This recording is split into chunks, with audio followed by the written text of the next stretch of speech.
Chapter 1. The Impossible Crime. It was in the damp chill of early March when the case that Holmes afterwards referred to as the curtain that never moved first presented itself to us. I recall the morning well, for the fog hung thick across Baker Street, blurring the gas lamps until they glowed like pale moons through the mist. Holmes was in his dressing gown, stretched languidly upon the sofa, his long fingers steepled and his piercing eyes half closed as if in meditation. For my part, I was reading the morning paper, though I confess the events upon the continent interested me far less than the peculiar silence of my companion. Holmes had not spoken for nearly an hour when a sharp rap came at the door. Mrs. Hudson ushered in a gentleman of middle years, his dress neat but unremarkable, save that he clutched his hat as though it were a lifeline. His features bore the pallor of a man who has seen something he cannot reconcile with reason. "You are Mr. Sherlock Holmes," he said, bowing nervously. Holmes opened his eyes with sudden brightness. "Pray be seated, sir. You have not breakfasted, for there is no smell of coffee upon you, and your cuffs betray ink stains of some industry. Am I correct in supposing you are connected with letters, perhaps a secretary or librarian?" The man started. "Indeed, sir. I am Edwin Marchmont, private secretary to Lord Brackenbury, but I have not come to discuss my employment. I have come because of a murder." At this word, Holmes sat upright, his gaze intent. "Proceed, Mr. Marchmont. State the facts with precision." Marchmont took a trembling breath. "Last evening, Lord Brackenbury's household gathered for dinner at the Manor in Highgate. Among the guests was Lady Amelia Carston, his ward.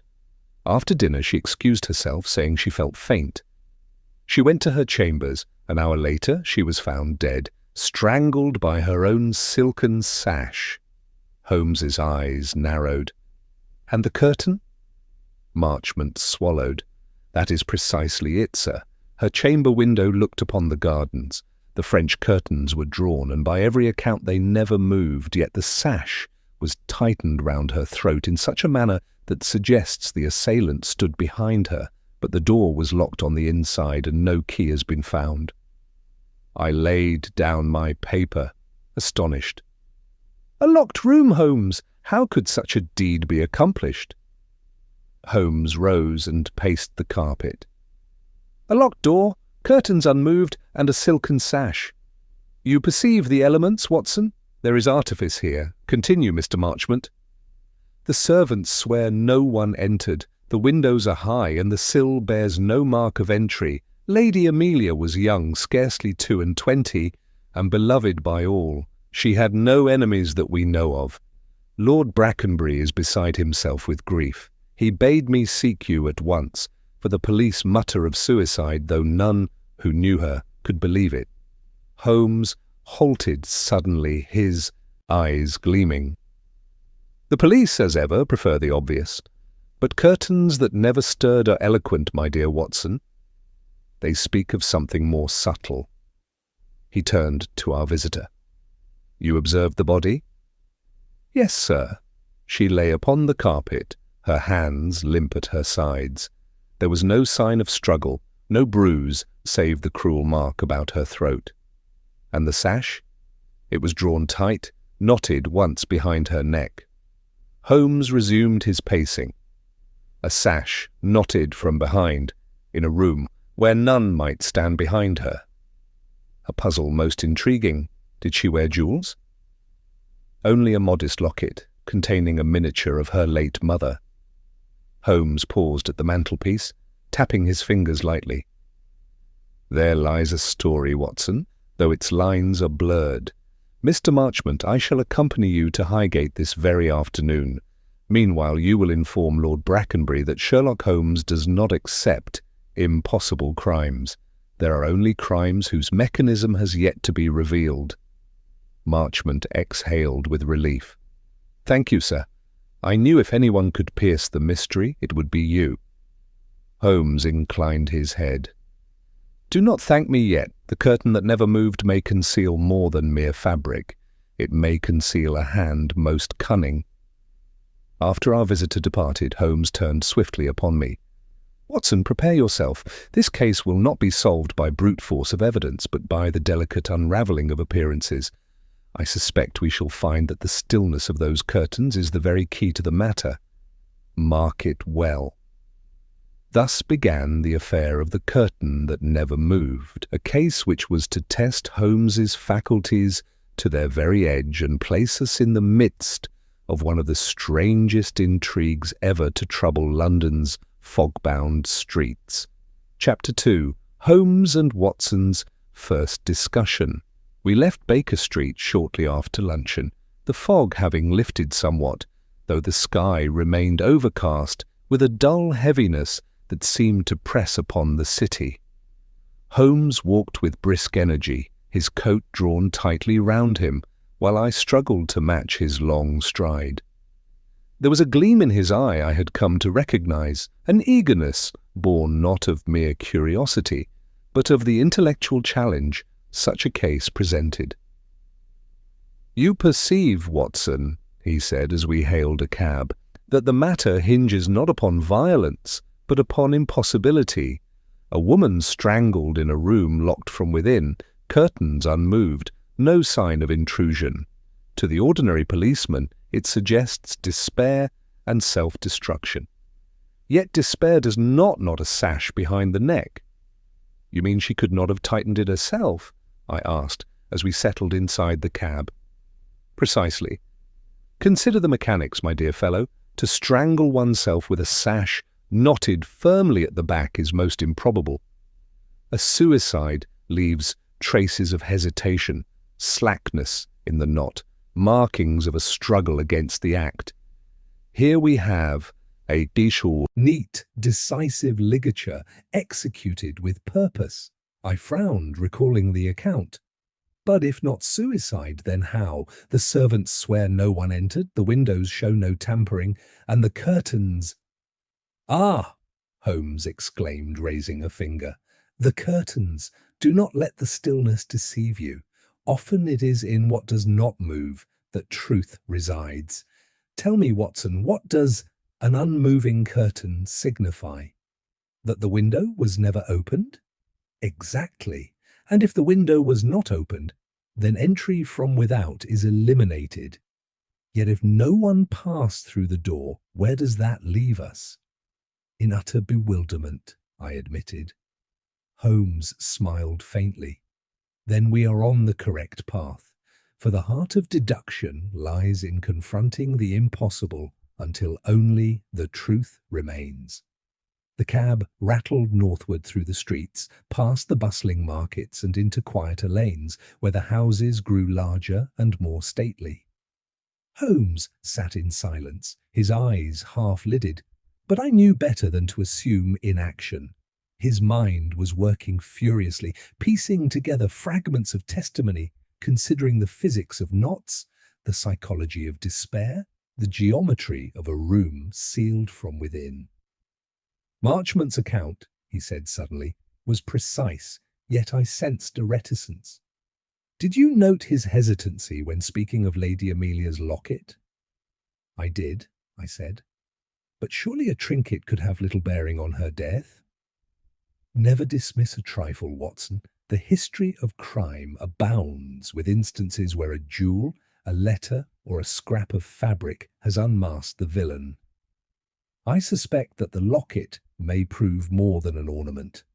We arrived at Highgate within the hour, and as the cab drew up before Brackenbury Manor, I was struck by the air of gloom which seemed to hang over the estate.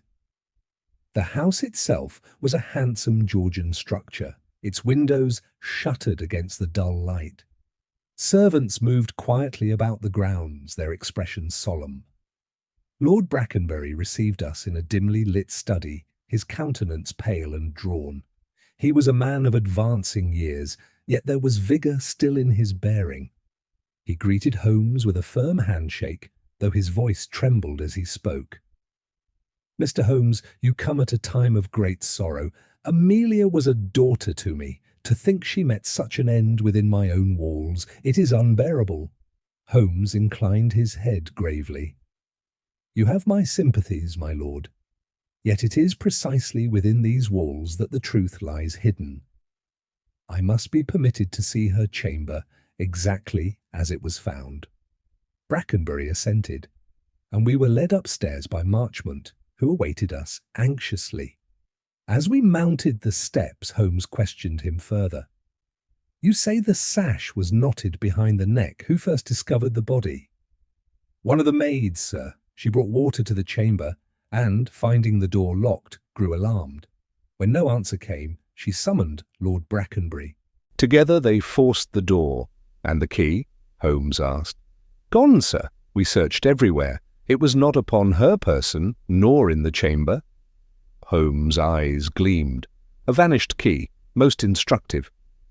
We entered the room. It was a chamber of elegance, though overshadowed now by tragedy. The bed stood neatly made, untouched since the previous night. Upon the carpet lay a faint impression where the body had been. The curtains, heavy and dark, were drawn close. Holmes approached them at once, passing his fingers along the folds. "Observe, Watson," he murmured. "No dust disturbed, no crease altered. Yet within this stillness lies the very paradox. For how may a crime be committed where nothing stirs?" I could offer no reply, only watch as Holmes moved with quiet intensity, examining the window frame, the lock, the carpet. At length he straightened, his expression one of satisfaction. "The curtain that never moved," he said softly, "has spoken its first word. We are closer to the heart of the mystery than our visitor supposes." Chapter 3. The first clues. A scene of deception. The chamber into which we were ushered was modest in its dimensions, yet appointed with the quiet elegance of wealth. Heavy drapes enclosed the window, their folds undisturbed, just as Marchmont had described. A faint chill lingered in the air, as though even the fire in the grate had shrunk from warming the scene of tragedy. Holmes paused upon the threshold, his gaze sweeping the room with the minuteness of an eagle surveying prey. "Not a step further, Watson," he commanded. "Observe before we disturb.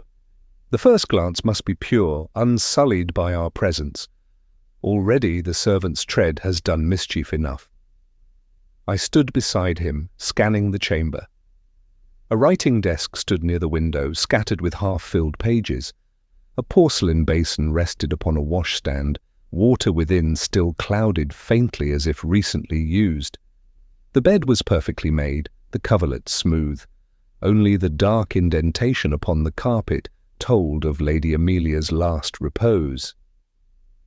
Holmes advanced then, crouching upon the mark with supple grace.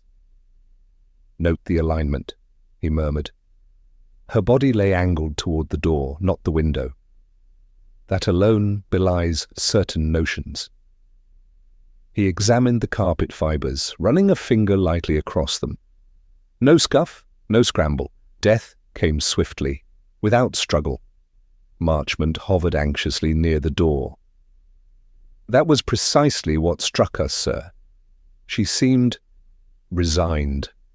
Holmes turned sharply. "Resigned, or rendered helpless? Beware of interpreting silence as acquiescence. Even the smallest sign of resistance may be erased by cunning hands." He moved to the curtains, drawing them back with care. The window was latched securely. Holmes bent low, inspecting the sill with his magnifying glass, then the hinges, the lock, even the dust upon the frame. At last he straightened. "Untouched, no ingress. Here, our phantom preferred theatrics over windows." "And the sash?" I asked, gesturing toward the washstand where the cruel ligature lay folded. Holmes lifted it gently, holding it taut between his hands. "A woman's sash, yet the knot is a seaman's work. Observe, Watson, The reef knot, firm and symmetrical, impossible to tie upon one's own nape with such precision. Whoever fashioned this knot possessed experience, perhaps maritime, perhaps military. Mark that. I scribbled the observation while Holmes examined further. His eyes alighted upon the writing desk. He sifted through the scattered papers, lips tightening. Letters, drafts, fragments of verse. She was literate, reflective, yet here— He held up a torn corner of parchment, the ink smudged as though hastily blotted. A line effaced, yet one word lingers: betrayal. That, Watson, is not the vocabulary of a tranquil heart. Marchmont interjected, his voice hesitant. Lady Amelia was sensitive, sir. She often wrote in her journal. Perhaps it is nothing but youthful sentiment. Holmes' eyes flashed. Nothing is nothing until proven so. Sentiment breeds motive as readily as hatred. Did she correspond with anyone? I cannot say, sir. Her locket held her mother's likeness, but as for letters, I never saw them. Holmes pocketed the torn scrap. We shall inquire. Meanwhile, what do you perceive of this dressing table? I examined the polished surface, upon which lay a comb, a bottle of scent, and a small key ring. I see nothing unusual save that one key is larger than the rest. Holmes nodded approvingly. Good, Watson. Yet note, none match the chamber door. The vanished key we seek is absent from her ring, therefore it was taken deliberately, not mislaid. He prowled next toward the fireplace. Stooping, he drew forth a half-burned paper from among the ashes. The ink was charred, but a few letters remained legible. Promise, tonight? Holmes regarded it with satisfaction. Another fragment of her voice. She awaited someone. Promise and betrayal, two sides of the same coin. Who was expected at this locked rendezvous? The silence thickened as we contemplated the question. Holmes rose abruptly, turning to Lord Brackenbury, who had followed us into the chamber with heavy steps. My lord, who in this household might have visited her last evening? The old nobleman hesitated. She dined with us all. Afterwards she complained of faintness. None went to her chamber until the maid, who raised the alarm. I cannot imagine who she expected. His voice broke. She was a gentle soul, Mr. Holmes, to think she harboured secrets. Holmes's expression softened but a fraction. Even the gentlest soul may be entangled by those less scrupulous. Tell me, did she receive admirers? A shadow crossed Brackenbury's face. There was one, perhaps. Captain Allard, recently returned from sea. He paid her attention. I cannot say if they were welcome. Holmes exchanged a glance with me. A sailor, Watson. Recall the knot. The current takes us in that direction, though we must test its strength before we trust it. He surveyed the chamber one final time, then declared, The stage is set. The actors await. Already the curtain that never moved begins to tremble. Let us hear next from those who played their part last evening. Chapter 4. The Gathering of Suspects. Lord Brackenbury led us to the drawing-room, a sombre chamber where heavy portraits glowered from the walls. The air was thick with unease. Even the ticking of the long-case clock seemed muffled, as though respectful of grief. Here the household had been assembled at Holmes's request, and a curious company they made. First was Captain Allard, a bronzed man of middle years, whose bearing marked him unmistakably as seafaring. His eyes were steady, yet there lingered a restlessness in his posture, the mark of one accustomed to perpetual motion. Seated nearby was Mrs. Brackenbury, a stately woman with silver hair, her hands clasped tightly in her lap. Her expression betrayed sorrow, but there was also a watchfulness in her glance. Marchmont, pale and anxious, hovered at the edge of the gathering, his role as secretary evidently making him both indispensable and invisible. Beside him stood a young maid named Clara, who shifted nervously from foot to foot, her hands twisting her apron. And lastly, There was Mr. Hargreaves, the family solicitor, a grave figure whose spectacles caught the lamplight as he bent his head in silence. Holmes entered with his customary briskness, his sharp eyes darting over each face before settling near the hearth. I took my usual place beside him, a notebook at the ready. Lord Brackenbury cleared his throat heavily. Mr. Holmes, these are the members of my household and those most intimately connected with Lady Amelia. I trust you will conduct your inquiries with discretion. Discretion is the essence of my profession, Holmes replied dryly. He turned first to Captain Allard. You knew the young lady well, sir? Allard inclined his head. I paid her my attention, yes. She was gracious, though reserved. If you suggest my courtship was unwelcome, you do me wrong. I admired her deeply. Holmes's gaze sharpened. You practiced with knots, I imagine. The captain gave a short laugh. Any man who has served 20 years at sea is, but I assure you, Mr. Holmes, I would sooner cut my own throat than harm hers. Holmes said nothing, merely made a note. He shifted his attention to the maid. Clara? You discovered the tragedy? Yes, sir, she stammered. I brought her water, knocked twice, and when she gave no answer, I fetched my lord. Did you hear anything unusual before then? A footstep, a whisper, a rustle of fabric? She shook her head vehemently. Nothing, sir.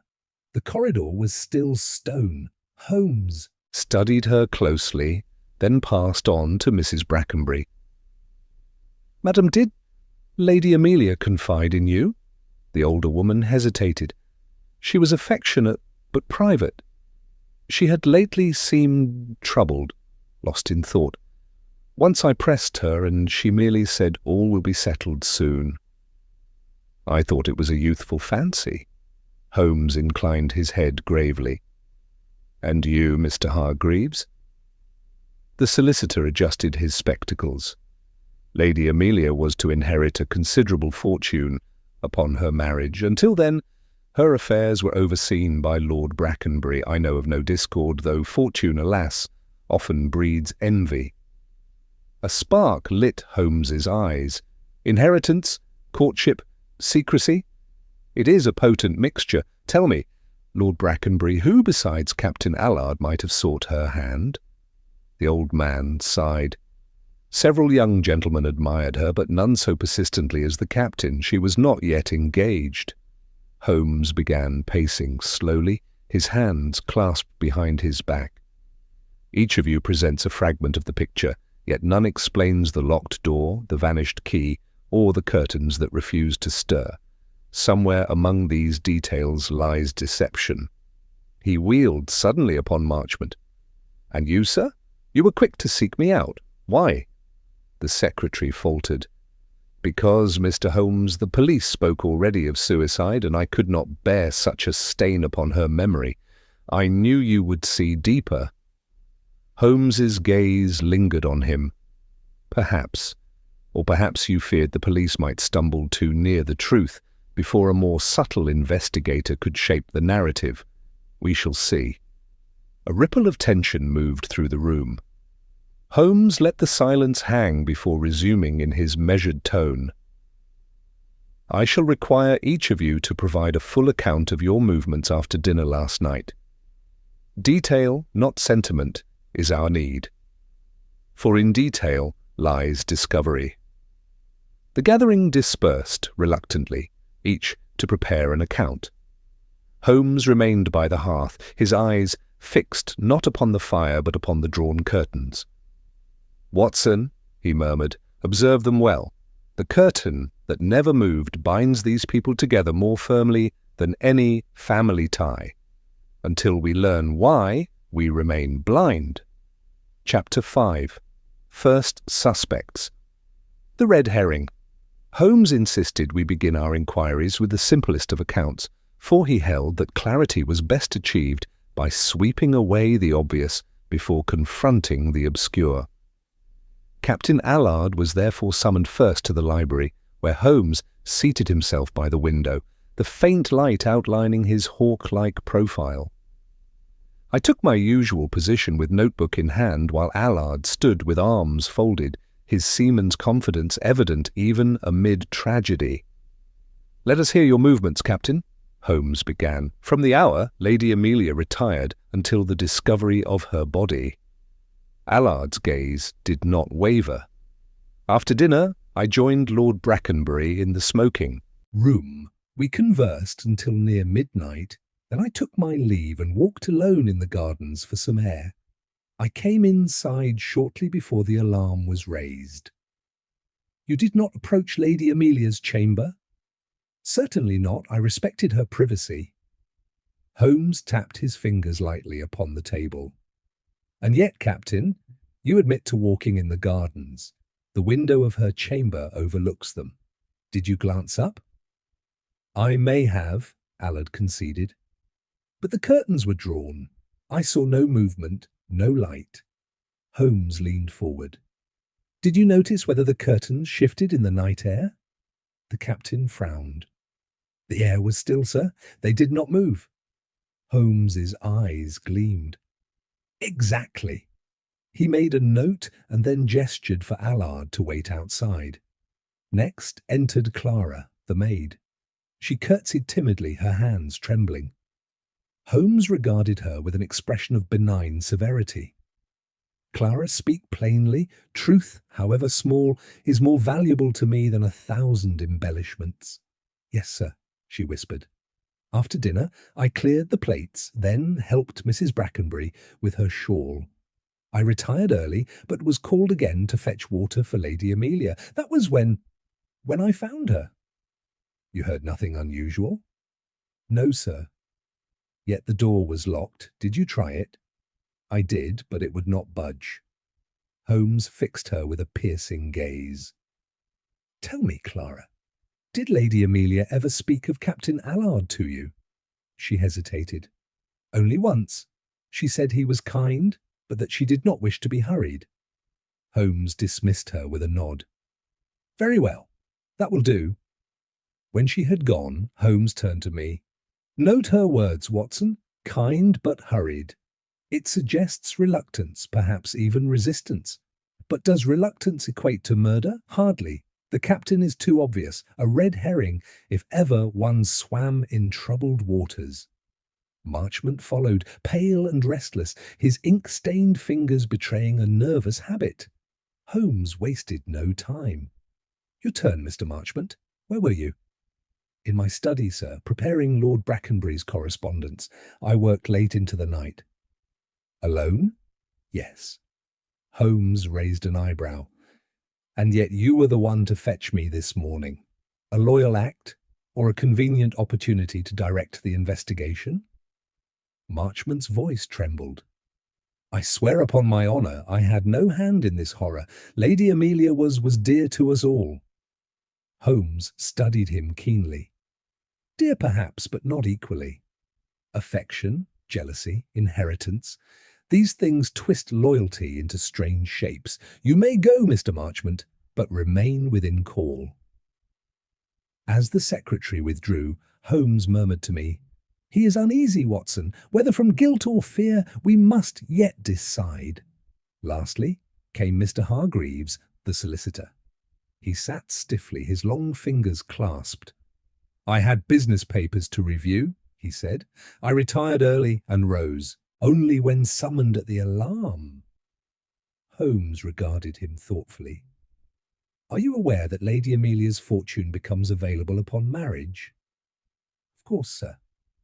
"I managed the trust. It was considerable." "And who stood to gain if she died unmarried?" The solicitor adjusted his spectacles. "The estate reverts to Lord Brackenbury." Holmes made a final note and rose, signalling the interviews were concluded. When the door closed behind Hargreaves, he turned to me with a gleam of satisfaction. "Well, Watson, we have cleared the waters only to find them more muddied. Each suspect holds enough motive, yet none explains the locked door. The captain is too obvious, the maid too timid, the secretary too anxious, and the solicitor too cold. One is false bait, another hides the truth. But which?" He paced the floor in sudden agitation. "Red herrings abound, my dear fellow, yet the curtain that never moved remains constant, silent, unyielding. Until it speaks again, we chase shadows." Chapter 6. The Secret Clue, a Hidden Inconsistency. Holmes was awake before dawn, pacing our chamber at the manor with restless energy. I found him at the window, his long figure outlined against the dim light of morning. His pipe lay unlit upon the table, forgotten in the intensity of his thought. "Watson," he said abruptly, "there is a contradiction here. Something small, yet vital. Until we seize it, the case is fog." "You mean in the statements of the household?" I asked. "Not in the words alone. Lies are easy, but facts resist distortion. The room itself has spoken, though faintly. We must listen again." Breakfast was announced, but Holmes declined. Instead, he requested a second inspection of Lady Amelia's chamber. Marchmont hesitated, then consented, leading us up the silent staircase. The chamber was unchanged, curtains drawn, bed untouched, the faint depression upon the carpet marking where tragedy had fallen. Holmes moved quickly, his magnifying glass darting across every surface like a surgeon's scalpel. "Look here, Watson." He pointed to a narrow scratch along the inner edge of the door frame. "A recent mark, made of metal? But the key is gone. How do we find scratches without its presence?" "Perhaps from forcing the lock?" I suggested. Holmes shook his head. "No, the police splintered the outer wood. This mark is finer, deliberate. It tells of manipulation." He crossed to the curtains, pulling them gently aside. "See, no dust disturbed, no crease altered. And yet—" He bent low, fingers grazing the floorboards. "Here, beneath the hem, the faint outline of a heel." Someone stood concealed, motionless. My heart quickened. "But you insisted the curtains never stirred?" "Exactly, Watson. Their stillness is the inconsistency. One assumes stillness means absence. In truth, it masked presence. The murderer hid here, waiting." I stared in disbelief. "Then the knot?" "The sash?" Holmes's voice sharpened. "Struck swiftly from behind, no struggle, the knot tied with practiced hands, the key taken, the murderer then withdrew or never left at all." Just then, Clara entered, bearing fresh linens. She tiptoed about the carpet mark with unconscious precision. Holmes' eyes narrowed. When she departed, he turned to me. "Did you see?" She avoided the spot instinctively. Habit, not horror. She knew where Lady Amelia had fallen before any maid should have been told. "You suspect her?" "I suspect knowledge," Holmes said. "Guilt is another matter."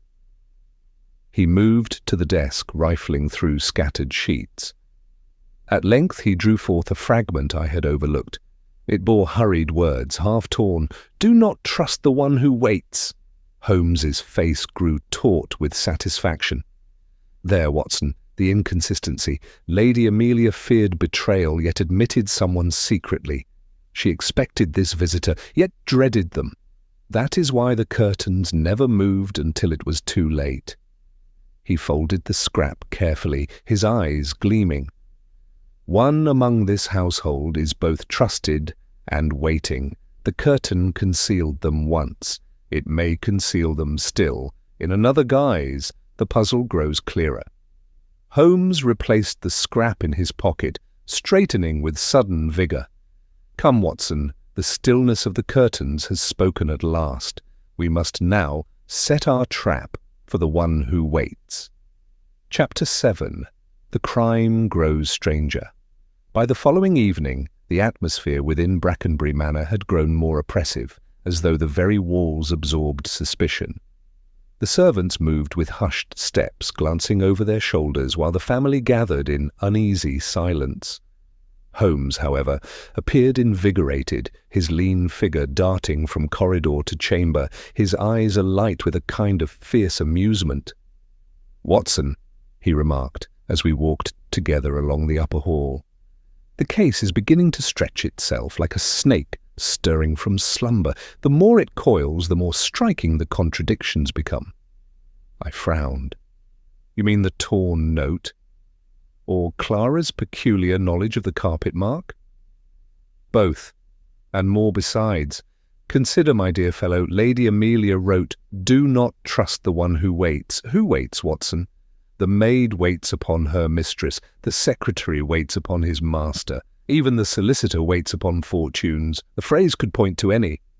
We entered the drawing-room, where Marchmont bent over a sheaf of correspondence. His ink-stained fingers trembled as Holmes approached. "Mr. Marchmont," Holmes said smoothly, "you were in your study that night. Did you hear the commotion when the door was forced?" Marchmont shook his head. "No, sir. I was absorbed in my work. It was only when Lord Brackenbury summoned me that I knew."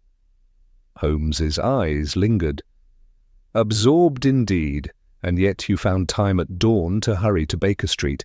Admirable devotion, or excessive zeal?" The secretary flushed but made no reply. Later that day, Holmes requested the company of Captain Allard in the smoking room.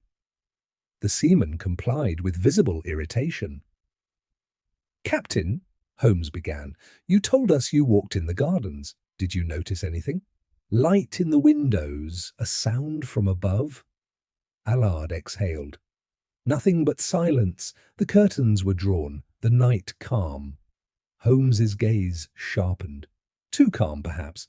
A man who has braved storms should distrust stillness," the captain bristled. "If you accuse me, say it plainly." "I accuse nothing," Holmes replied, "save contradiction. A knot tied with skill, a seaman in residence. Yet the very neatness argues against you. It is too perfect, too obvious." When the captain had gone, Holmes turned to me with a quiet laugh. "There, Watson, our red herring thrashes most vigorously." That evening, Holmes led me once more to Lady Amelia's chamber. He closed the door behind us and gestured toward the curtains.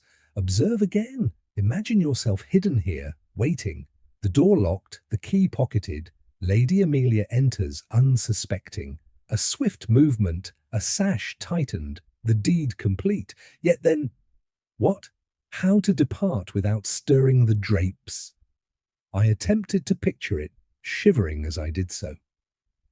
The killer remained still, hidden until the alarm?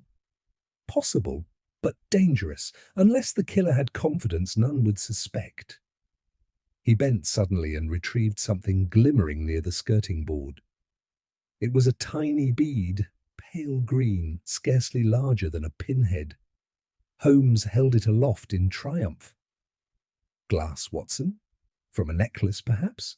Or from the trimming of a gown? Not Lady Amelia's. I recall no such colour upon her person. Whose then?" The discovery unsettled me. Each new clue seemed to expand the puzzle rather than resolve it. Holmes replaced the bead in his pocket-book, then moved to the hearth. He stirred the ashes delicately with a poker until another fragment emerged, a piece of wax flattened as if from a seal. He studied it intently. Wax from a letter, burned in haste, yet not fully destroyed. Someone sought to obliterate words that might betray them.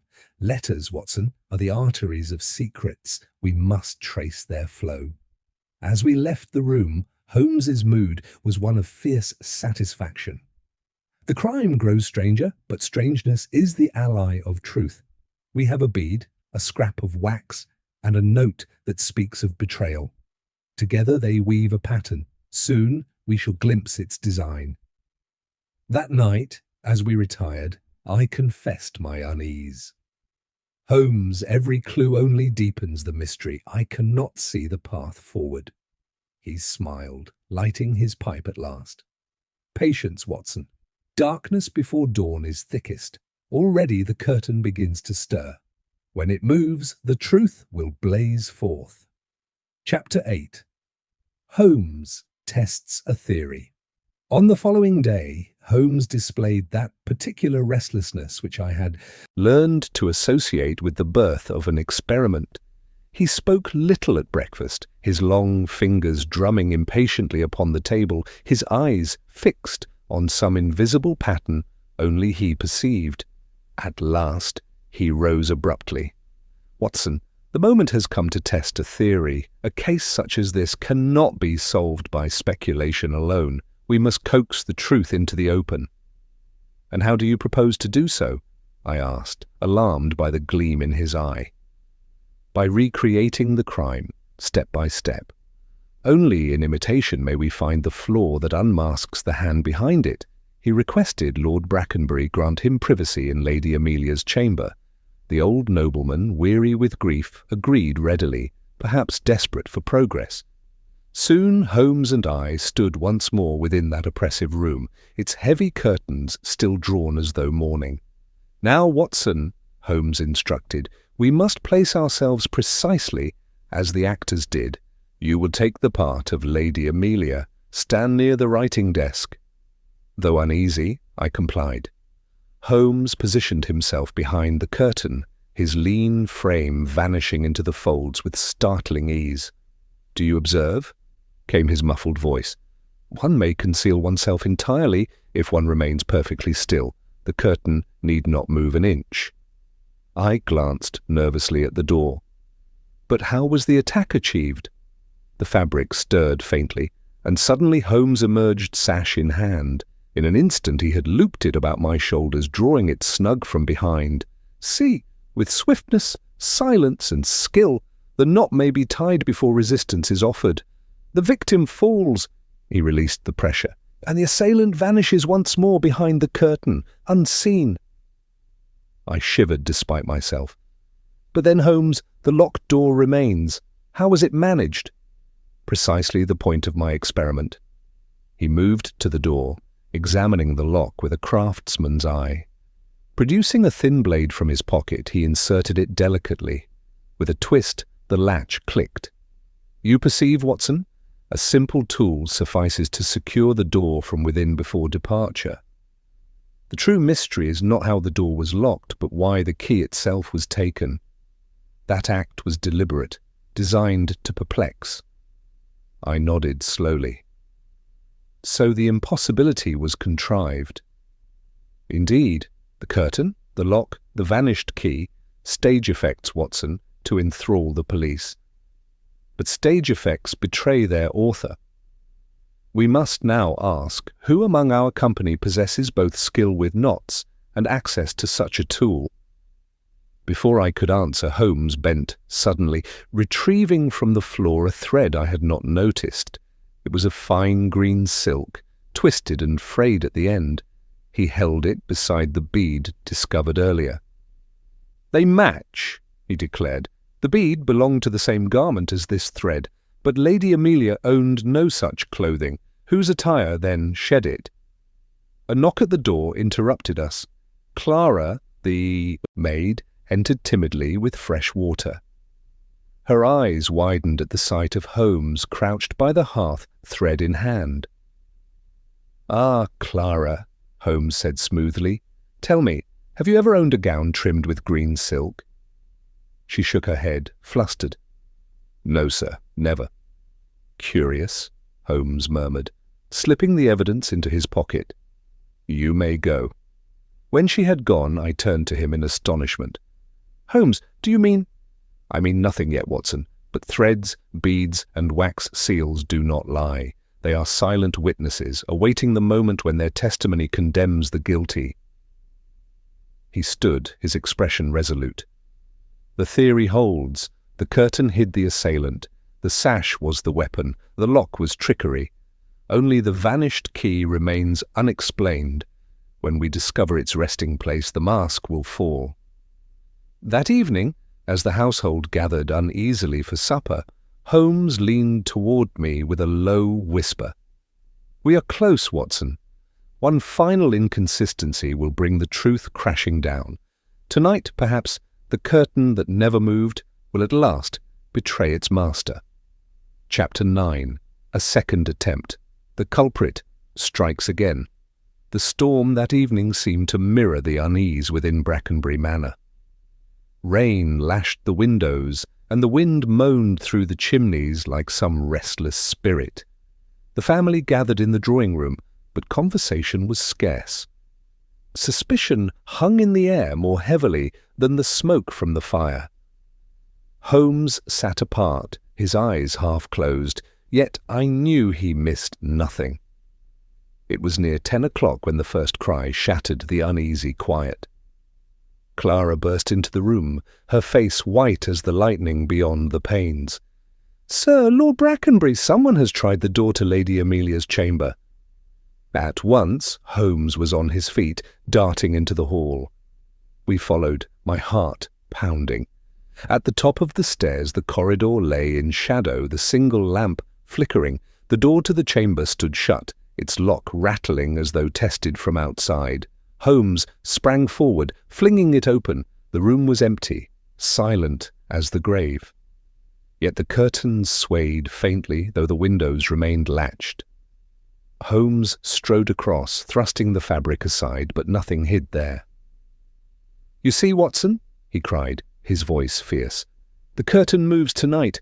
Proof that someone sought to repeat the trick." Lord Brackenbury arrived, breathless, the captain close behind. Marchmont lingered near the threshold, his face slick with sweat.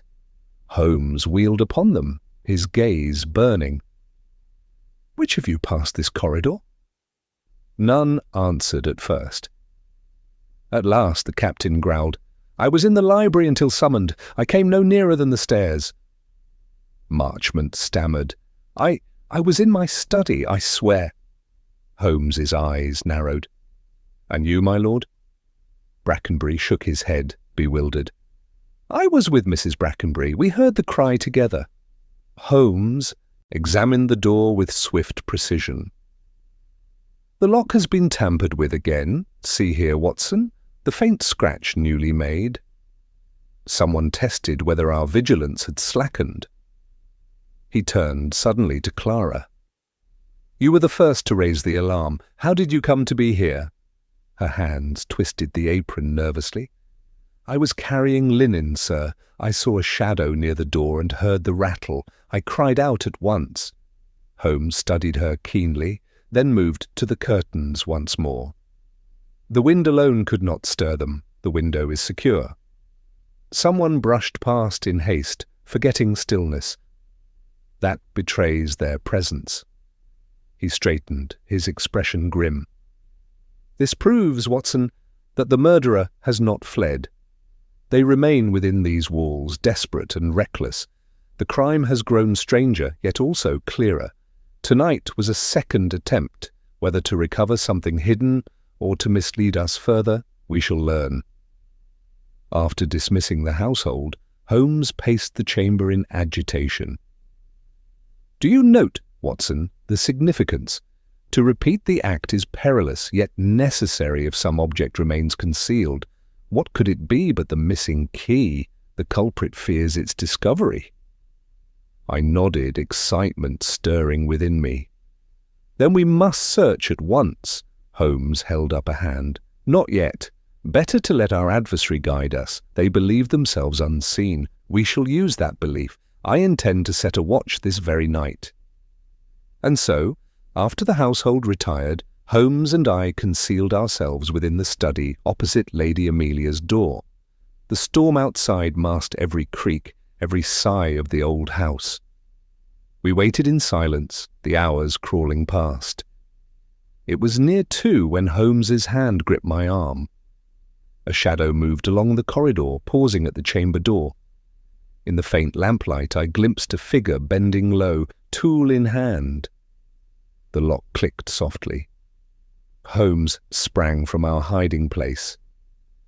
"In the name of justice, stand!" The figure started, dropping the tool. It was Marchmont, his face contorted with terror. "Sir, I can explain," he stammered. Holmes seized the object from the floor, a slender blade, dark with use. "The same instrument that scratched the frame. You sought the key, did you not? Speak, man, or remain forever silent in suspicion." Marchmont trembled, his lips working soundlessly. At last he whispered, "I only wished to recover a letter, one that might dishonour my master. I swear I never harmed her." Holmes's gaze was cold as steel. "Whether letter or life, your presence condemns you. Yet I'm not satisfied. There is more beneath this curtain of lies, and I shall pull it back if it tears the house apart." Chapter 10. The true motive begins to surface. Marchmont was kept under watch in a small sitting room, his protests fading into weary silence. Lord Brackenbury, though shaken by the discovery, insisted he remain in the house until Holmes determined the truth. Holmes himself seemed curiously detached, pacing the corridor with hands clasped behind his back, his gaze turned inward, as if tracing lines only visible to him.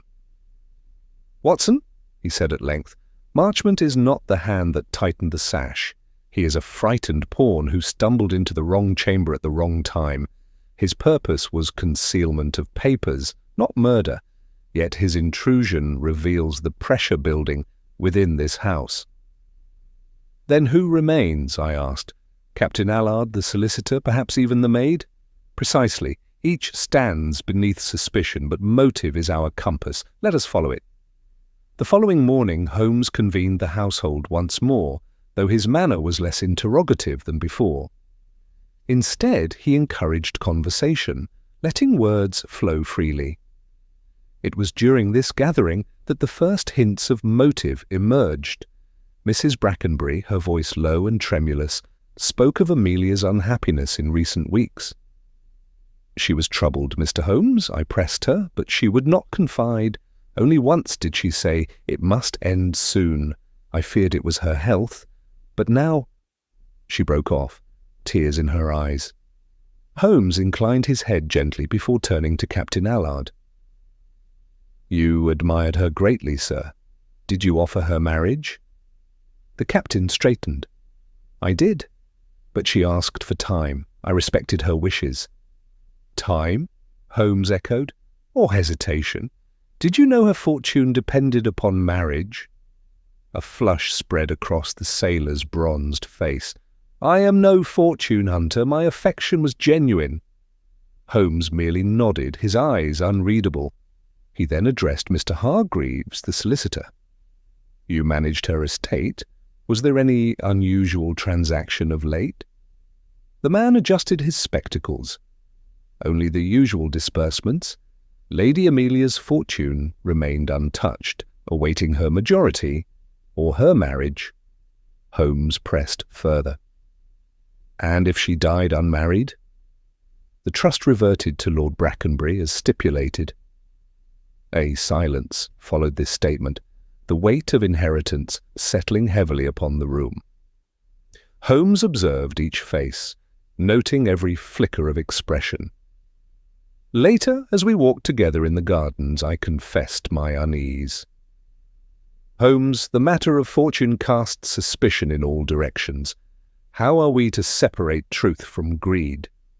Holmes paused beneath the dripping branches, his eyes narrowing.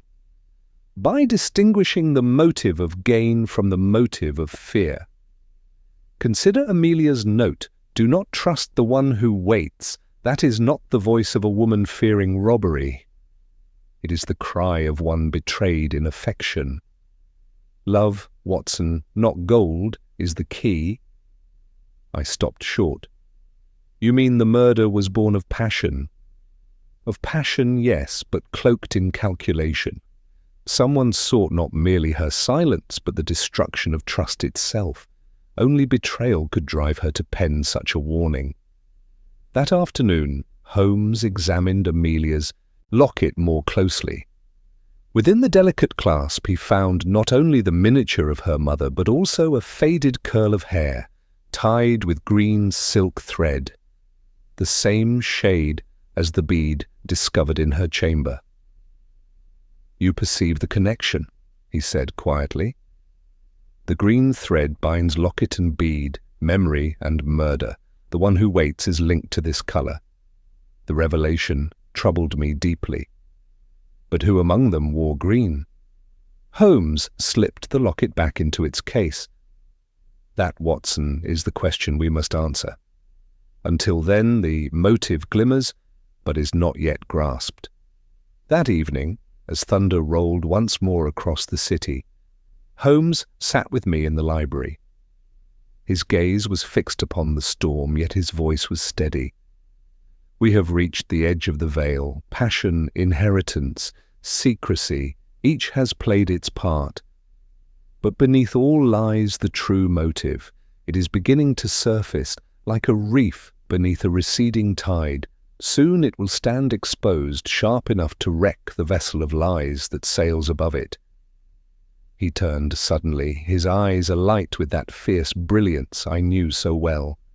Tomorrow, Watson, I shall lay a snare, and in that snare the betrayer of Lady Amelia shall be caught. Chapter 11. The Bait. Holmes' Grand Strategy. Holmes spent the greater part of the night sketching diagrams upon scraps of paper, muttering to himself as the lamplight flickered across his sharp features. I watched in silence, accustomed to such vigils, until at last he leaned back, eyes gleaming with satisfaction. The time has come to bait the hook, Watson. A fish swims restless in these waters, and we must draw it to the surface. And what form shall the bait take? I asked. Holmes smiled faintly. Nothing more than the illusion of discovery. Our adversary believes the secret of Lady Amelia's death lies hidden still. We shall persuade them it has been found, and watch who stirs. The next morning, Holmes requested Lord Brackenbury summon the entire household to the library. When all were assembled, the captain stern, Marchmont pale, Mrs. Brackenbury composed, Clara nervous, and Mr. Hargreaves unreadable, Holmes addressed them in his clear, deliberate tone. "Ladies and gentlemen, I have conducted a most thorough investigation. Last night I chanced upon a small object concealed within the chamber itself, an object which speaks volumes of the hand that committed this crime." A ripple of unease passed through the group. Allard shifted upon his chair, Marchmont's lips parted, Clara wrung her apron, while the solicitor's expression remained inscrutable. Holmes allowed the silence to deepen before continuing. "This object, though I shall not yet display it, bears a mark unique to its owner. I have therefore resolved to keep it secure until tomorrow evening, when I shall present it to Scotland Yard. By then, the identity of the culprit will be indisputable." With that, Holmes bowed slightly and dismissed them. Once alone, I turned to him in astonishment. "Holmes, you have no such object?" "On the contrary, Watson," he replied, producing the bead and the green thread from his pocket. "These fragments are trivial in themselves, yet I have magnified their significance. The guilty party cannot know how much or how little I truly possess. Fear will drive them to act. Tonight we set the snare." And so, when the household retired, Holmes and I concealed ourselves once more in the corridor outside Amelia's chamber. The storm had passed, leaving only the whisper of wind through the trees. Midnight came, then 1 o'clock, the house silent as a tomb. At last Holmes touched my arm. A figure moved furtively along the hall. By the faint glow of a lamp, I recognized Clara, the maid. She paused at the chamber door, glancing about with wide eyes, then slipped inside. Holmes's expression remained calm. "Patience, Watson. Let her lead us." We crept after her, silent as shadows. Inside the chamber, Clara was upon her knees at the hearth, stirring the ashes in frantic search. Suddenly she drew forth a small object wrapped in cloth. With trembling fingers she unrolled it, revealing a brass key, the missing key of the chamber. Holmes stepped forward. "So, Clara, the curtain moves at last." She gasped, dropping the key. "Mr. Holmes, I swear I meant no harm." "Then how did you get the key?" Holmes demanded. Tears spilled down her cheeks. "I found it the morning after, in the corridor, near the stairs. I feared they would accuse me. I hid it here, in the ashes. Tonight, when you spoke of discovery, I thought you had found it already. I wished to recover it, to throw it away, anything but be accused." Holmes regarded her gravely. "Your fear is understandable, but hiding the key-bound suspicion to you more surely than possession. Still, your account rings true. If you discovered it in the corridor, it must have fallen from the murderer's pocket as they fled. That is of the greatest importance." He retrieved the key, holding it aloft. "The lock is explained. The sash we understand. The curtain revealed its secret. Now only the heart remains. Why was Lady Amelia betrayed? That, Watson, is tomorrow's task. Tonight we have drawn the fish to the surface." Chapter 12. The Moment of Recognition. The recovery of the missing key marked a turning point in the affair. Lord Brackenbury, when informed of its concealment, looked upon Clara with sorrow rather than anger, for Holmes insisted she was guilty of fear alone. Yet the discovery unsettled the entire household, each member glancing at the other with renewed suspicion. Holmes, meanwhile, appeared more animated than I had seen him since the case began. "Watson," he declared as we withdrew to the library, "the pieces now align. We stand upon the brink of recognition. One final inconsistency remains, and with it the mask will fall." I pressed him eagerly. "Then you know the culprit?" "I know who may be guilty," he corrected, "but knowledge must be confirmed by proof. Without proof, accusation is mere slander. We must provoke the betrayer into revelation." That afternoon he set about a peculiar task, writing a series of notes which he entrusted to Marchmont for delivery. Each was addressed to a different member of the household, inviting them to meet Holmes privately at dusk in the drawing-room. "Why this stratagem?" I asked. Holmes smiled. "Because truth is best revealed when pressure is greatest. Each believes themselves summoned for questioning alone. In truth, I shall observe their arrival, their demeanour, and most importantly, their reaction to the object they dread." At dusk we concealed ourselves behind the tall curtains of the drawing-room. From our vantage point we observed the household arrive one by one. Captain Allard entered first, his stride brisk though his jaw was set tight. Next came Mrs. Brackenbury, calm but pale. Then Hargreaves, the solicitor, adjusted his spectacles with nervous fingers. Lastly, Clara, her eyes red from weeping. Holmes stepped forth then, holding the recovered key in his palm. "Ladies and gentlemen," he said, "here lies the object our murderer most fears. Its silence has ended. Tonight it speaks." A ripple passed through the group. Allard's fists clenched, Mrs. Brackenbury's breath caught, Clara whimpered softly.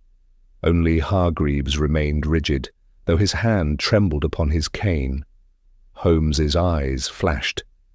When Lady Amelia was slain, the killer fled with this key, yet by mischance it fell in the corridor. Clara concealed it, fearing suspicion. But the truth is plainer. The murderer carried it from the room, and thus revealed themselves. For who had reason to secure the door, save the one within? His gaze swept across them. A seaman may tie knots, but a solicitor manages inheritances. A maid hides for fear, but a secretary trembles for reputation. Still none of these matters as much as one simple fact. He turned suddenly, pointing to the locket resting on the mantelpiece. "Lady Amelia feared betrayal by the one who waited. Who among you waits more patiently than any? Who moves only when fortunes change? The solicitor." All eyes turned to Hargreaves. For the first time his composure faltered. He took a step backward, his face drained of colour. Holmes advanced, voice sharp. "You wore a robe trimmed with green from which the thread and bead were torn. You burned her letter, yet fragments remained. You locked the door to mimic impossibility, believing the key was safe in your pocket, but you dropped it on your flight. Lady Amelia trusted you to manage her wealth, yet you betrayed that trust, fearing her marriage would end your influence. When she refused your advances, you silenced her. A gasp rose from Mrs. Brackenbury, while Allard sprang forward, fury in his eyes. Hargreaves lifted his hand as though to protest, but the words died upon his lips. His gaze met Holmes's for a fleeting instant, then fell to the carpet. "You cannot prove it," he muttered hoarsely. Holmes's voice was quiet, relentless. "I already have. Proof lies in thread, bead, and wax, in knot and key, in her final words, and now in your face. Recognition is written there for all to see." The silence that followed was suffocating. At last Hargreaves sank into a chair, his head in his hands. "It is true," he whispered. "I waited too long. She would have left me behind. I could not bear it." Holmes folded his arms, the fire of triumph in his eyes. "The moment of recognition, Watson. The veil is torn. Tomorrow we shall deliver him to justice." Chapter 13. The Final Attempt to Escape. The confession of Mr. Hargreaves cast a pall of horror across Brackenbury Manor. Lord Brackenbury, stricken by grief and shame, withdrew at once to his chamber, leaving Holmes to determine the course of events. Yet Holmes did not summon the police immediately, a decision which puzzled me. Instead, he insisted that Hargreaves be kept under watch until the morning. "Why wait?" I asked, as we retired briefly to the library. "Because, Watson," Holmes replied, "a cornered man will reveal more than a compliant one. Hargreaves has confessed in despair, but despair often turns to desperation. If he attempts to escape, he may betray hidden accomplices, or, at the very least, confirm the thoroughness of our deductions." And so it was decided. Marchmont and Captain Allard took turns keeping vigil near Hargreaves, who sat in sullen silence by the fire. Yet even as the household settled into uneasy rest, I could not rid myself of foreboding. Holmes, however, appeared almost serene, stretched upon the sofa with his eyes closed, as if awaiting the final act of a play he had already read. It was near midnight when the sound came, a faint creak of boards in the corridor. Holmes sprang up without a word, gesturing for silence. We slipped into the shadows just as a figure passed swiftly toward the side door of the manor. "It is he," Holmes whispered. "Come, Watson." We followed down the narrow passage, our steps muffled by the storm outside. Hargreaves moved with surprising speed, clutching a small parcel close to his chest. At the side door he fumbled with the latch, the wind whipping at his cloak. "Stand fast, sir," Holmes commanded, striding forward. For an instant Hargreaves froze, then with sudden fury he hurled the parcel toward the hearth in the adjoining room and dashed into the night. Holmes and I gave chase across the rain-swept grounds. The solicitor fled toward the garden wall, his cloak streaming, his spectacles lost in the mud. Twice he slipped, but desperation drove him on. Holmes, swift and tireless, gained upon him.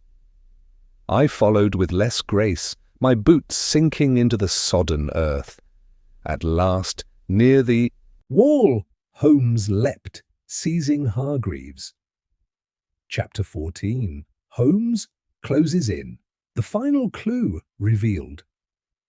Holmes's grip upon Hargreaves was unyielding, his long fingers locked like iron about the man's wrist. The solicitor flailed in the mud, his cloak tangled about him, but there was no escape. I arrived moments later, rain streaming down my face, my breath ragged from the chase. Holmes had forced him to the ground with the inexorable certainty of a hunter who had cornered his prey. "Enough!" Holmes said coldly, his voice carrying over the storm. "The curtain has parted, Hargreaves. Your performance is over." The man sagged beneath him, his spectacles lost in the mire, his once dignified face reduced to desperation. We hauled him upright and marched him back through the sodden garden, the lamps of Brackenbury Manor glowing faintly through sheets of rain. Inside, servants stirred in alarm as the bedraggled prisoner was dragged through the hall.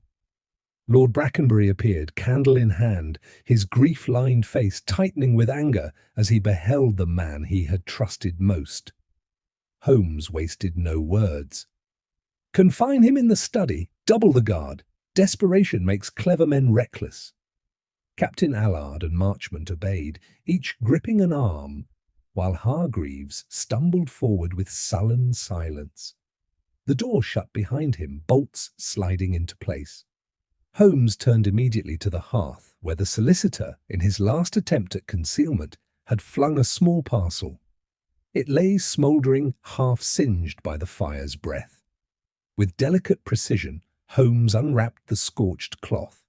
Within lay a bundle of letters tied with green silk thread, their edges darkened but not destroyed. Holmes laid them upon the table, spreading them like evidence before a jury. "Here is the missing voice of Lady Amelia," he murmured. His fingers traced the faded script, his eyes sharp as he read. "You press me cruelly, I cannot consent. My fortune shall not be your lure, for my heart lies elsewhere. If you reveal what you threaten, I shall despise you forever. Better death than such a union." The words silenced the room. Lord Brackenbury staggered back, his shoulders trembling. Mrs. Brackenbury sank into a chair, her face pale as chalk. Marchmont looked aghast, while Clara clutched at her apron. The captain swore beneath his breath. Holmes read another. "You speak of patience, of waiting. Yet I fear what waits in silence. Do not come again. If you persist, I must confess all to my guardian." He lowered the page. She named him clearly enough, the one who waits. Waiting was his weapon. He lingered over her fortune, over her inheritance, over her very trust, and when she resisted, he turned patience into strangulation. I shuddered. Then the curtain. Holmes nodded. The curtain hid not only the act, but the motive.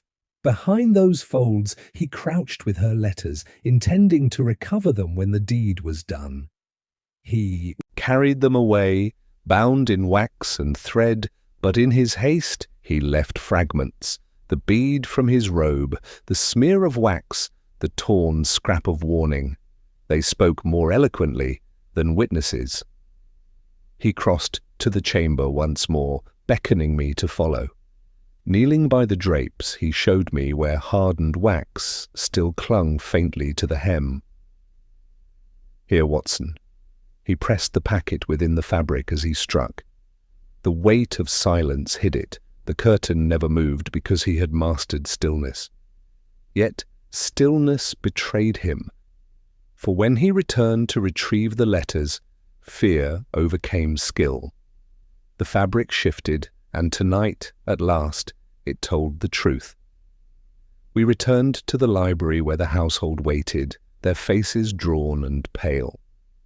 Holmes placed the bundle of letters at the centre of the table, beside the recovered key. "Here is your verdict," he said firmly. "Amelia Carston died not by her own hand, nor by chance, but by betrayal most deliberate. Your solicitor, the man entrusted with her fortune, conspired to make her silence eternal when she refused his claim. He bound her with a knot learned not at sea, but in law, the knot of coercion, of deceit, and when she cried out upon paper that she trusted him no more, he chose strangulation over disgrace." Lord Brackenbury covered his face, his shoulders heaving with silent sobs. Mrs. Brackenbury wept openly, while Clara turned her eyes away. Captain Allard stepped forward, his fists clenched, his voice hoarse with rage. "Had you not held him, Holmes, I would have dealt him justice myself." Holmes lifted a hand. "Justice belongs not to vengeance, but to law. Scotland Yard shall receive him with the dawn, the bead, the thread, the wax, the letters, the key. Each speaks with the certainty of fact. There can be no denial. He turned to me then, his eyes burning with quiet triumph. The curtain that never moved has spoken, Watson. Its silence concealed a hand most cruel, but silence cannot endure forever. Tonight, the truth has moved. Chapter 15. The Final Gathering. At Holmes's command, the household of Brackenbury Manor was summoned early the next morning to the great hall. The storm had passed, leaving pale shafts of sunlight that filtered through the tall windows, yet the brightness did nothing to dispel the gloom that pressed upon the gathering. Lord Brackenbury sat heavily in his chair near the hearth, his eyes red-rimmed from sleepless grief.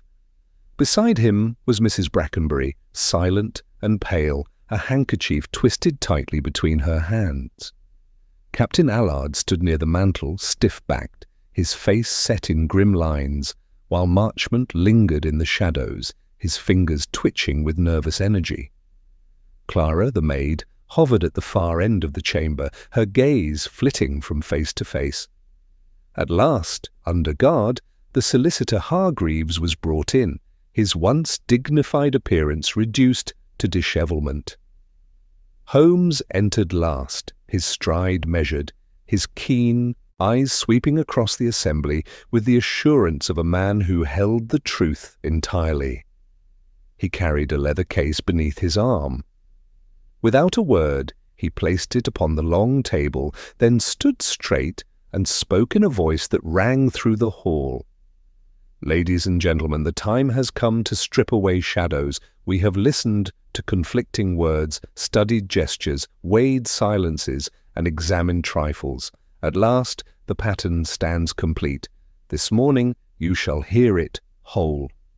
He opened the case and laid out, one by one, the objects that had guided his deductions. The bead of green glass, small yet incriminating, the frayed green thread, fragile as it seemed, the scrap of Amelia's torn note, the smear of wax hardened upon cloth, the missing key recovered at last, and finally the bundle of letters bound with that same telltale silk. Their presence upon the table seemed to draw the very breath from the room. Each trifle, Holmes continued, is insignificant when viewed alone. But crime, like tapestry, is woven of threads. Consider them together and you see the picture. Lady Amelia was no victim of despair. She was young, spirited, and determined. She died because her trust was betrayed by the one person she should most have been able to rely upon. He turned toward the prisoner. "Mr. Hargreaves, you waited for her fortune, waited for her hand, waited for her silence. She named you in her letter, the one who waits. You concealed yourself behind her curtains, you tightened the sash with practiced precision, and you secured the door to mimic impossibility. Yet your waiting betrayed you. A bead from your robe, a thread from your silk, a smear of wax from the letters you sought to burn, these were the crumbs that led me to you."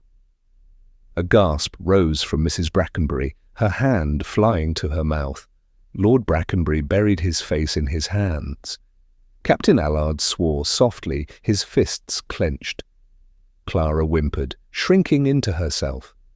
Marchmont merely stared, pale as parchment. Hargreaves lifted his chin, though his eyes were wild. "You spin coincidences into accusations, sir. I deny it." Holmes's gaze was unflinching. "Coincidence does not lock a door from within and then drop the key outside.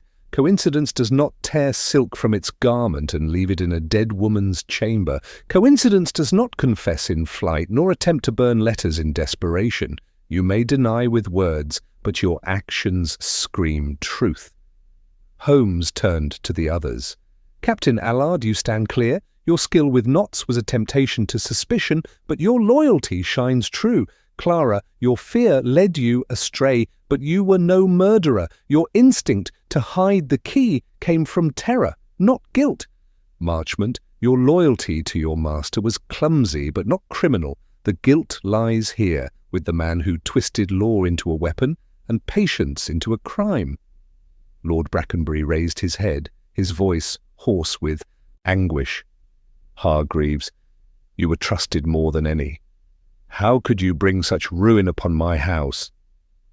The solicitor faltered. For a moment he seemed about to protest, but then the strength drained from him. He sagged in his chair, his voice breaking. "She mocked me, her fortune, her affection. She would have cast me aside as if I were dust. I could not endure it. If not mine, then no one's." A sob broke from Mrs. Brackenbury. Clara fled the hall in tears. The captain's fists tightened, and he would have spoken, but Holmes lifted a hand. "Justice is not vengeance, Captain. Justice is the work of the law. Scotland Yard shall be summoned, and Inspector Lestrade will arrive before the day is out. Hargreaves shall answer not before this household alone, but before the courts of England." Holmes gathered the objects once more, closing the case with finality. He looked at me then, his expression softened, though the fire in his eyes remained. "Watson, let it be remembered that silence is never absolute. The curtain that never moved spoke volumes if only one listened, and so it is with all crime. Truth whispers, waiting to be heard." Chapter 16. The Reveal. Holmes breaks down the crime. That afternoon, as grey clouds returned to brood low over London's rooftops, Inspector Lestrade of Scotland Yard arrived at Brackenbury Manor with his usual brusque authority. Though prone to scepticism where Holmes was concerned, Lestrade could not deny the seriousness of the assembled evidence, nor could he ignore the weary silence of Hargreaves, now seated stiffly under guard in the study, no longer protesting his arrest. It was Lord Brackenbury himself who requested that Holmes explain the full chain of reasoning. "Let all hear it," he said quietly. "Let no doubt remain. I would know every step that brought us here." Holmes obliged with customary precision, standing before the hearth, the green thread and recovered key displayed beside him. "It begins," he said, "not with murder, but with intention. Lady Amelia Carstone was young, independent of mind, and soon to inherit a substantial fortune. This fortune was managed by the man you see before you, trusted, reliable, and utterly obsessed with control. He believed, perhaps rightly, that her marriage would mean the end of his influence. That belief became fear, and fear hardened into motive. Hargreaves, for all his quiet demeanour, was not a man without ambition. He had grown accustomed to the rhythms of power, not overt, but subtle, like the hand that turns a lock behind closed doors. When Lady Amelia rejected his advances, and I believe she did so kindly, even reluctantly, his pride transformed into something colder. Holmes crossed to the writing desk and held up one of the torn letters. Her words, though private, reveal the pattern. "You press me cruelly. If you reveal what you threaten, I shall despise you forever." We do not know precisely what he held over her, some indiscretion, some fear of scandal perhaps, but it was enough to corner her, and she, with courage, chose defiance. He paused to let the silence thicken. "Now let us turn to the scene. A chamber locked from within, curtains drawn, a sash tied tightly at the nape. No sign of struggle, no witness to the act. An impossible crime, the sort that invites explanation through illusion. The police, seeing no forced entry and no key, leapt to suicide. But suicide does not tie reef knots from behind, nor does it carry away the very key that would complete the illusion." He lifted the brass key from the table. This vanished key was not mislaid. It was taken, carried from the room by the murderer, to give the illusion of the impossible. But illusion always leaves residue. He moved to the drapes.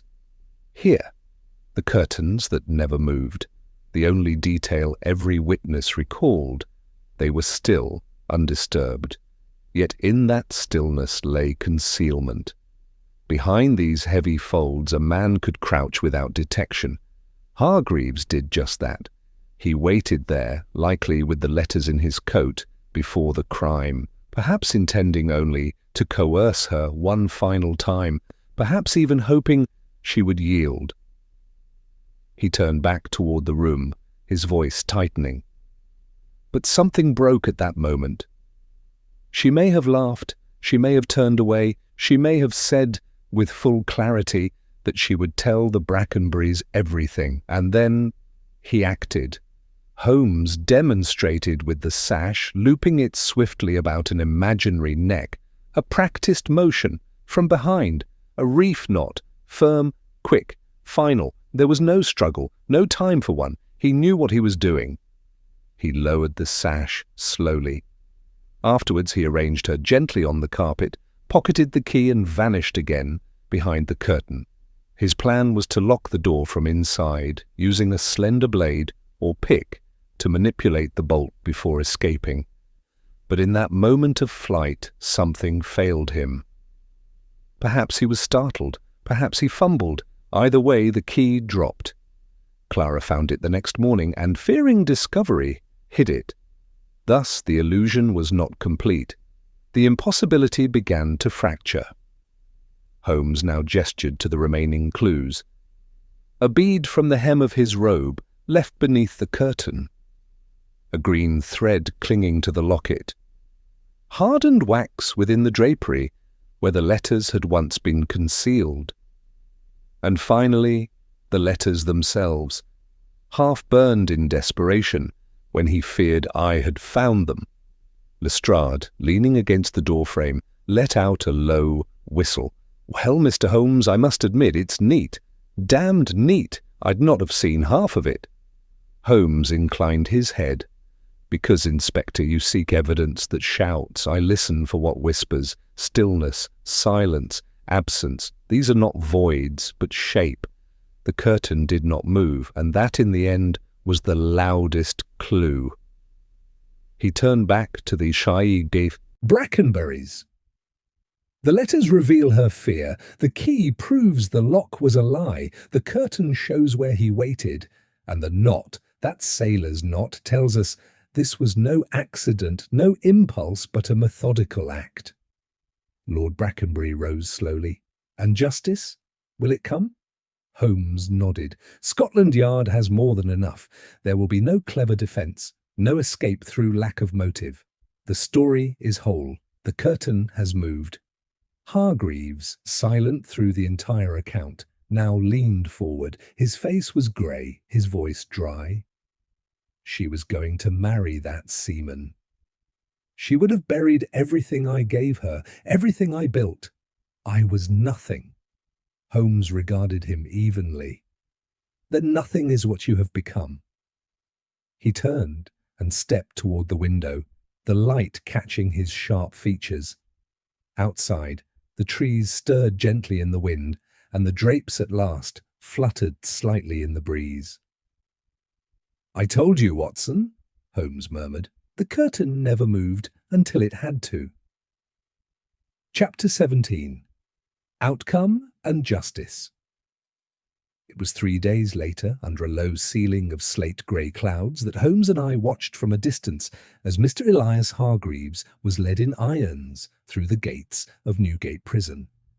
The cab ride back to Baker Street was sombre, the usual din of the city reduced somehow to a distant hum, as though London itself had turned inward, weighed by what had come to pass.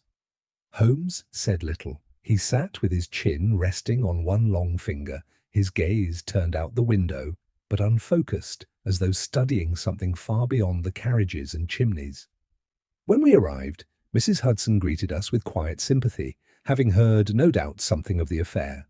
Holmes merely nodded to her and went upstairs, where he remained in silence for the better part of the afternoon.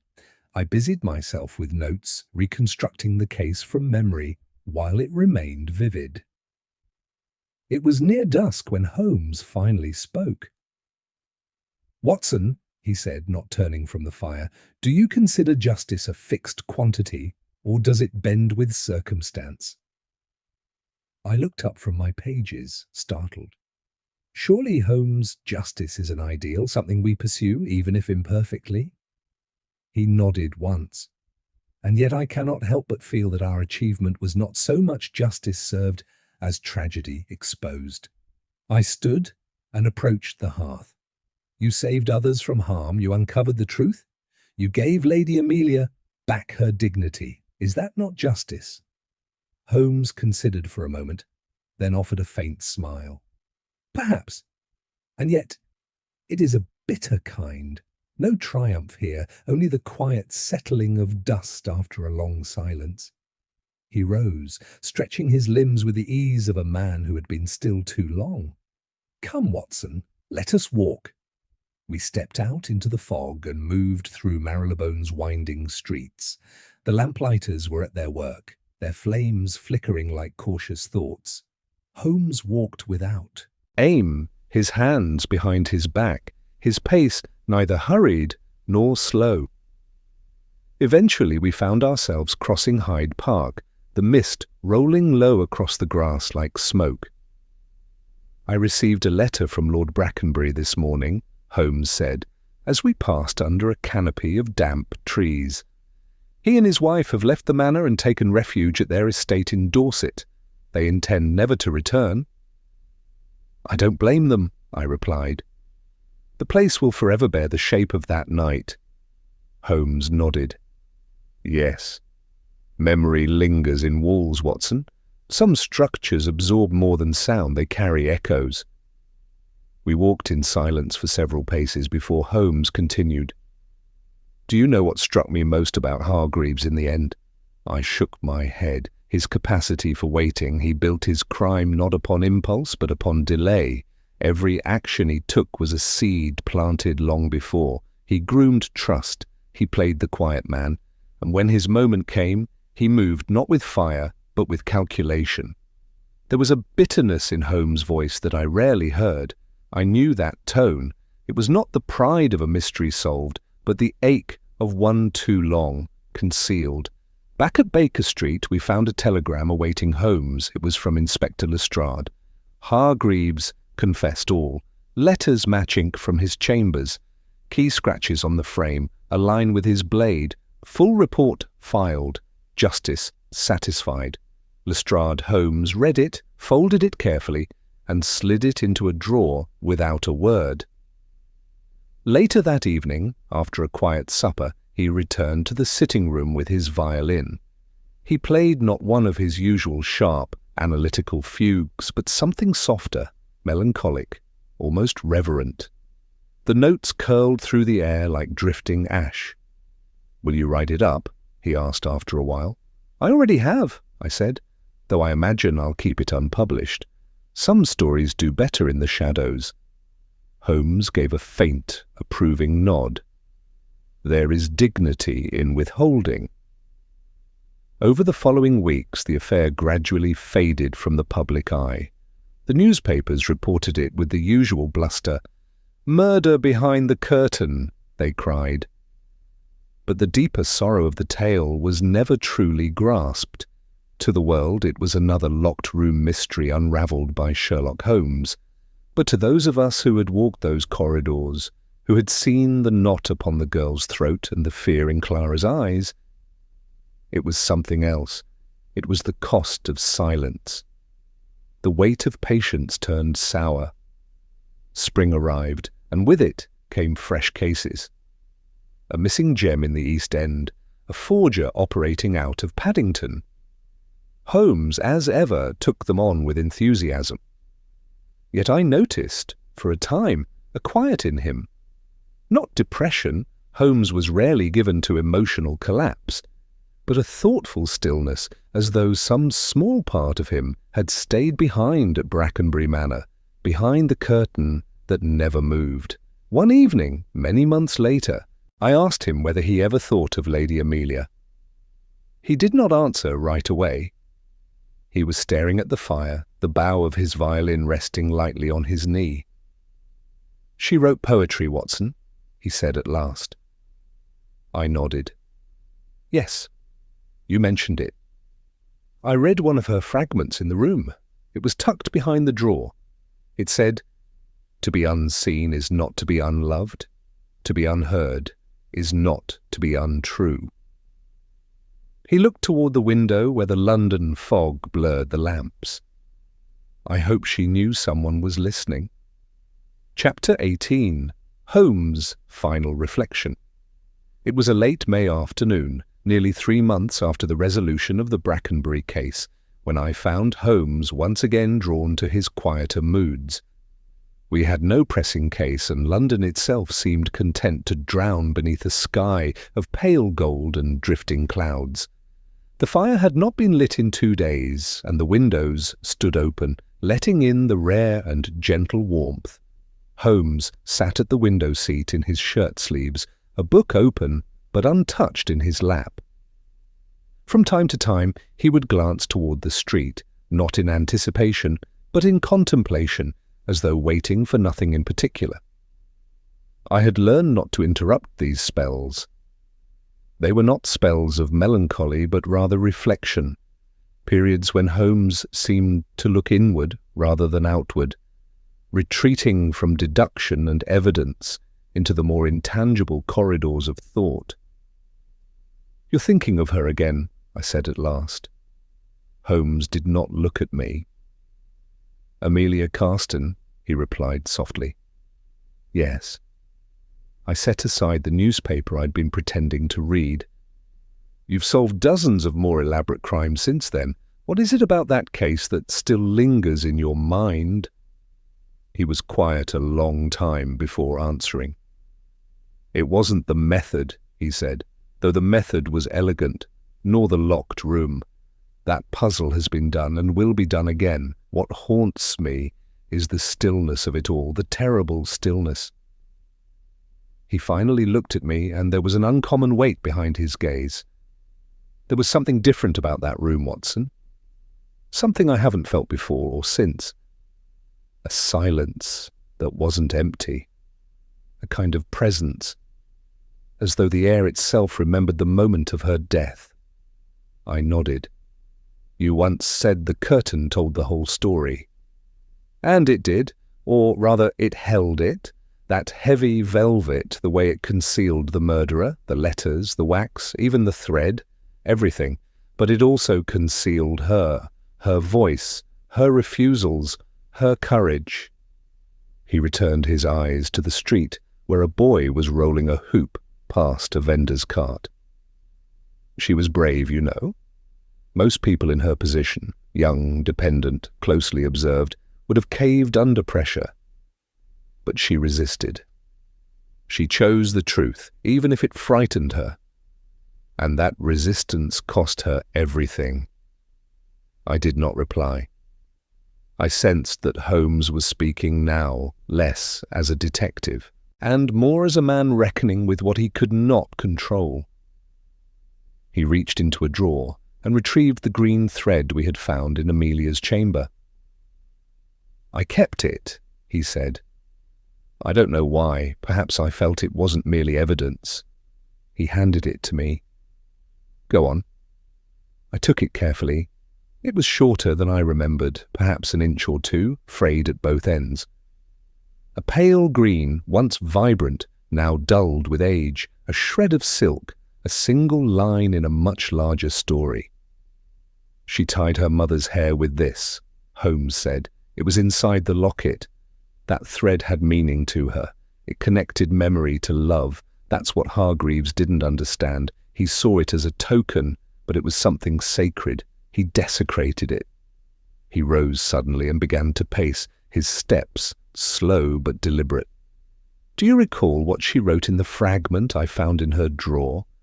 'To be unseen is not to be unloved. To be unheard is not to be untrue.' I have turned those words over in my mind again and again. They're not merely poetic, they're defiant. She was writing against the nature of her world, against the silence that surrounds so many women in drawing rooms and country estates, against the polite ignorance that kills slowly. "Holmes," I said, gently, "you did everything you could." "Yes, I uncovered the mechanism, I followed the trail, but I did not save her. She saved herself in the only way she could, by writing, hiding, refusing. I merely arrived after the curtain fell." I was struck then by how deeply the case had carved itself into Holmes. It was rare to hear him speak with this tone, not the cool precision of reason, but the quiet burn of regret. "I've seen many things," he said, turning again toward the window. "Men crushed by greed, women betrayed by vanity, lies that unravel entire legacies. But rarely have I seen someone fight with such quiet dignity and be remembered for so little of it." He paused, then added, "But I remember, you remember, that will have to be enough." The clock struck 6. The world outside carried on. Street sellers called out their final prices. Carriages clipped along Baker Street, and Mrs. Hudson's broom could be heard faintly downstairs. Yet the room we sat in felt momentarily outside of time. Holmes reached again for the thread, holding it gently between thumb and forefinger. "I sometimes think," he said, "that the greatest crimes are not those committed with poison or blade, but with silence, with waiting, with watching someone unravel because they are unheard. Amelia's case was about murder, yes, but more than that, it was about the consequences of being dismissed." He looked at me not as the master detective addressing his companion, but as a man speaking plainly to a friend. "We must not forget her, Watson, not as another name in a journal, not as a victim, but as someone who resisted quietly, fiercely, and alone." I nodded. "We won't forget." Holmes nodded once in return, then turned to light his pipe. The match flared, casting momentary light on his face, before the smoke curled upward and disappeared. That night, as I sat alone in my study revising the case notes, I left the ending unwritten. For once I chose not to close the record with Holmes's final deduction, or the prison door clanging shut. Instead, I folded the green thread inside the last page and wrote no more. Some stories, after all, are best left with the curtain still drawn. Chapter 19, A Letter from Dorset. It was early June when the letter arrived, a small envelope, cream-coloured and unadorned, bearing no seal but stamped neatly from a Dorset post. Holmes was in the armchair, leafing through a German treatise on rare poisons, when I placed it beside him on the side table. He glanced at it, then at me. "From Brackenbury?" I nodded.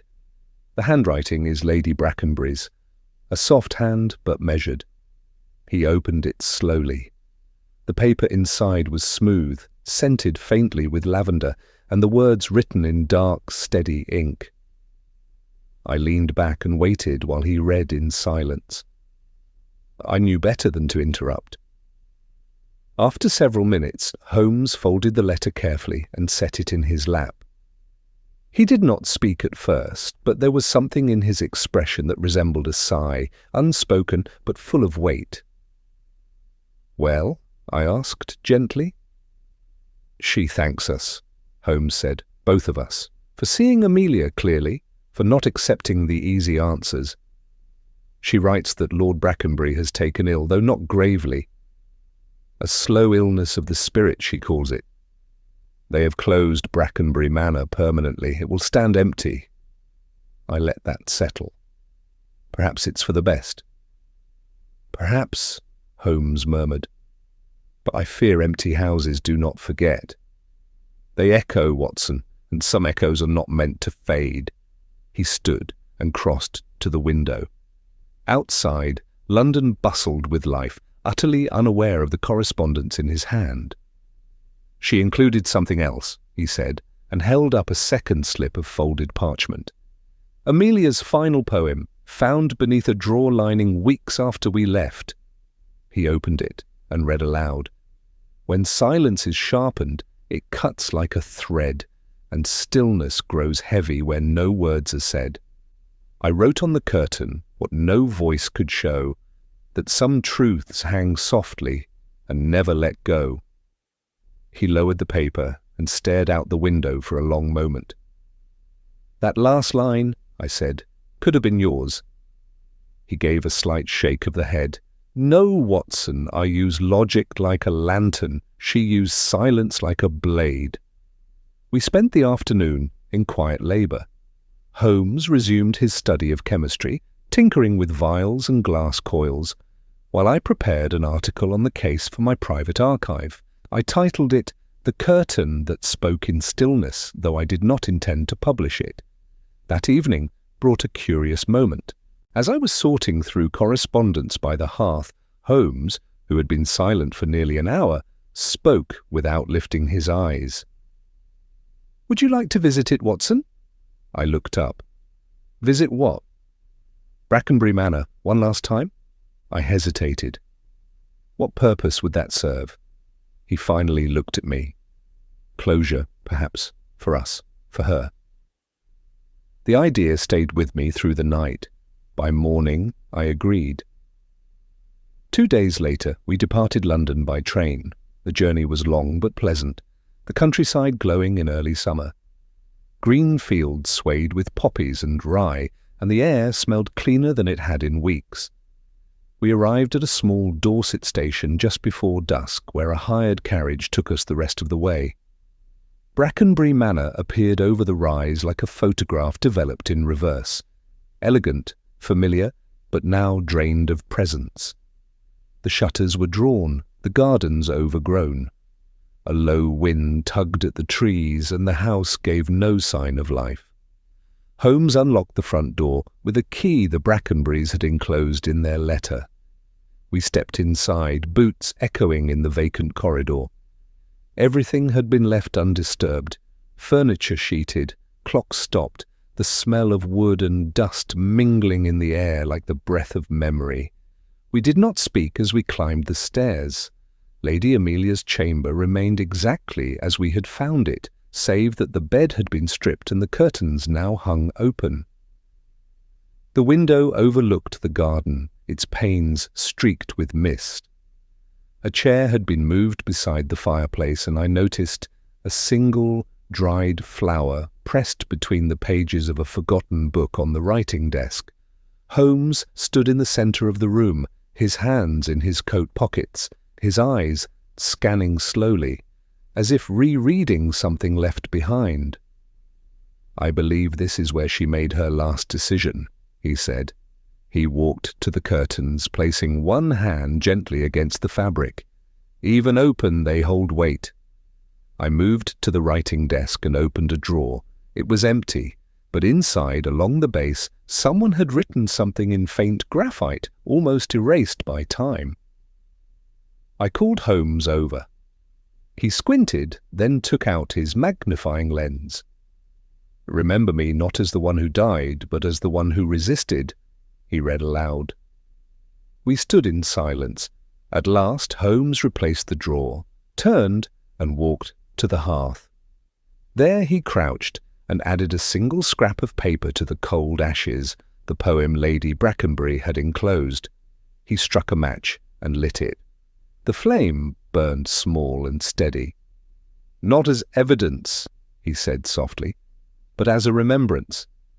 That evening we left Brackenbury Manor for the last time.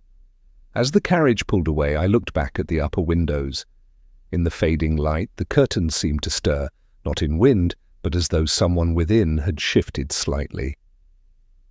Holmes, following my gaze, said only, "She would not have wanted a monument, Watson. Only to be understood." I nodded. "Then I think she was." We did not speak again until the train carried us far from the manor, its silhouette lost to dusk and distance.